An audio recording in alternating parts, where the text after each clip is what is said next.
ఒక్కసారి వచ్చి పోమ్మా మెరుపుతేగా. మీకు కూడా అలానే అనిపించిందా? 2025 ఇలా వచ్చి అలా ఫ్లాష్ మ్యాన్ లో వెళ్ళిపోవడానికి రీజన్ ఏంటి?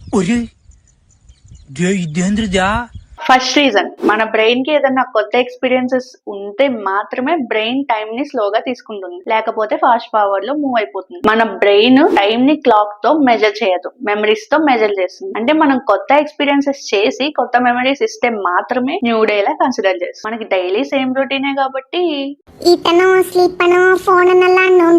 ఇయర్ తొందరగా అయిపోయినట్టు ఉంది. కొంతమంది రీసెర్చర్స్ ఏం చెప్తున్నారంటే ఎర్త్ మూవింగ్ అనేది ఫాస్ట్ అయిందని. ఎర్త్ ఒక్క రొటేషన్ కంప్లీట్ చేయడానికి 24 అవర్స్ తీసుకుంటుంది. ఆ రొటేషన్ స్పీడ్ 0.01% పెరిగిందని, దాని వల్ల డే అనేది చాలా ఫాస్ట్ గా అయిపోతుందని చెప్తున్నారు.